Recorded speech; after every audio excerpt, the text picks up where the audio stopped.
Rush hours are usually from 6 to 10 a.m. in the morning and 3 to 7 p.m. in the evening. When you book an appointment for your driving exam on the road, one thing to keep in mind is that most of the time, you won't go on the road at the exact time of your appointment, because there will inevitably be delays. And the later in the day you schedule your appointment, the more it could be delayed, because delays accumulate during the day. So let's say the first wave of exams starts at 8 a.m. and it comes in 5 minutes late. That 5 minutes gets added to the second wave at 8:30, so now they're 10 minutes late, and it goes on like that throughout the day. So 2 p.m., you might have 30 minutes of delay, an hour, 2 hours or whatever, depending on the previous delays. So keep that in mind if you schedule your appointment for, let's say, 2:30 p.m. You might go on the road at 3:30 or 4 p.m. during rush hour. Rush hours are tricky not only because of the obvious increase in traffic, but some people also tend to be more impatient or distracted. In the morning, it's because they're in a hurry to get to work. And in the afternoon, not only are they in a hurry to get back home, but they also tend to use their phones more. Because since they're returning home, they get contacted for things like, can you buy this for dinner? Can you pick up the kids? I'm running late. Can you do this? Can you bring that? And so on. The amount of people I see with their head buried in their phone during the afternoon rush hour is insane. In my opinion, it's the worst time of day to be on the road. And at rush hours, there's not only the traffic, but kids going in and getting out of school. There will be school buses going around, sometimes stopping to let kids out or in, and there will sometimes be kids playing, running around without being conscious of their surroundings, sometimes even running into the street. So if you happen to do your exam at that time of day, try to always keep at least one lane between you and the side where the kids are as a safety buffer. Now, before you flood the comments section saying that I'm running a red light here, I'm not. This is not my light, it's for this axis. This is my light and it's green. But this is an important point because sometimes it can be confusing due to the angle of the lights or other panels. I'll talk about this in one of the next videos. So the best hours to schedule your exam, if you do it in a big city, would be between 10 a.m. and 1 p.m. That's taking into account the delays. If you do it in a smaller city or town, it doesn't matter as much. Which brings me to the next point, location. Here in North America, in Canada, it's the provinces that establish driving laws, and in the United States, it's the states. And I think it's the same for every other country with provinces or states. So check if that applies to where you live also. So if you live in Quebec, for example, you can schedule your driving exam anywhere in the province. Here are a few things to keep in mind. First, is it a big city? Big cities usually have more traffic, more road users of all kinds, more complex roads and traffic signage, construction, and last but absolutely not least, more impatient drivers. Basically, it's a more complex setting. They also have more industrial zones. If you're terrified by big trucks like some people are, and if your exam zone is in an industrial area, you might want to go somewhere else. Will you go on the highway? In some places you always do. It's part of the exam. In some places you don't. Will you be tested for parking? You usually do at least one kind. What kind of parking do they test you for there? Some places test both parallel and 90-degree parking.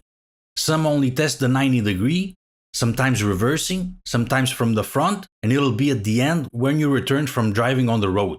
Some places have vehicles parked there permanently for the express purpose of testing the parking. Some have cones. In some places, you'll do the parallel in the street. So inform yourself with your driving school if you're in one, or Google that information. You might find some info on that. Another thing to keep in mind is waiting time.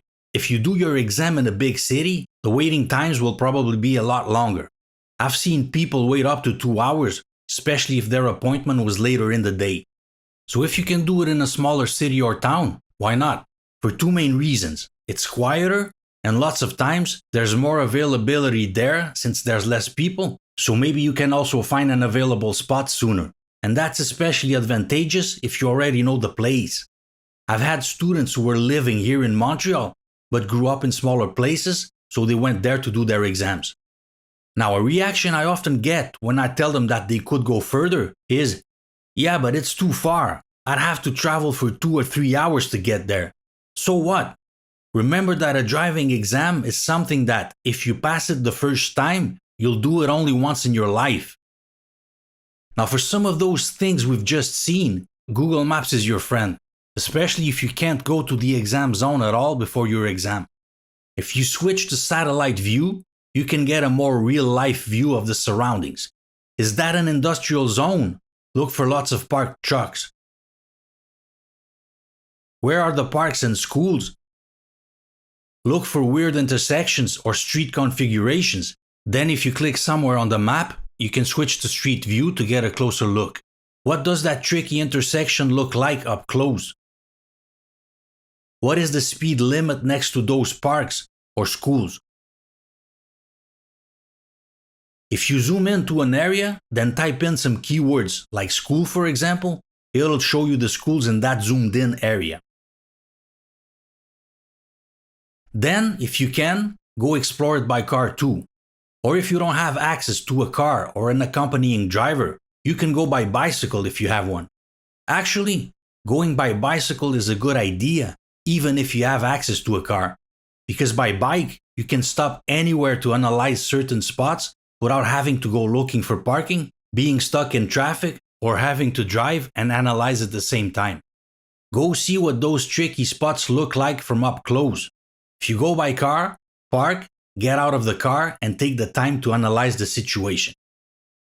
We've talked about time of day, now time of year. If you live in a winter country like I do, and you're not in a big rush, you could avoid doing your exam in the winter. A lot of people actually do that. Now, when people think about doing their exam in the winter, they're mostly scared of doing it on a snowy day. But even if it's not snowing on that particular day, there are other factors that make it more difficult. The ground will usually be more slippery from snow blown by the wind, ice, and so on. There will be lots of snow removal vehicles going around on some days, and they change directions very often. Traffic signs and lines on the asphalt can be hidden by snow. Windows can be foggy. Visibility is reduced by snow banks, and those snow banks will reduce the space you have on the street. And a frequent cause of failure in the winter is that sometimes students pass too close to vehicles either parked or moving and fail for that. Besides the weather, there's the fact that in some countries, in the winter, the sun goes down at about 4:30 p.m. Add that to rain or snow, and visibility can be dramatically reduced. Since exam hours are usually between 8 a.m. and 5 p.m., you won't have that problem if you schedule your exam on any other season. And there's also the fact that your exam could be cancelled if it happens to be on a day when there's a snowstorm. Now, you might not have the luxury to be able to wait for another season, schedule your exam at a particular time of day, or choose your location, depending on your situation. If you need your license as soon as possible, take whatever's available. If you do have the luxury though, it could make your exam easier. Now, all this being said, some people will tell you, yeah, but you should be able to drive anywhere and in all circumstances anyway, so why not do it at the exam? Well, yes, that's true. But in everyday life, you don't have someone sitting right next to you with a pad on their lap, watching every single move you make and taking notes. So it's not exactly the same thing. A lot of students make mistakes at the exam that they wouldn't have made otherwise on a regular day because of the stress involved. Let's say you're studying to be a chef. You wouldn't want your final exam to be on the day that you're cooking for the president, would you? You'd like to have some practice in more normal circumstances before that. So making your life easier at the exam is not a bad idea. You can always practice in more difficult circumstances by yourself later at your own rhythm. In the next video, 5 of the most common misconceptions people have about the driving exam. So stay tuned and see you soon.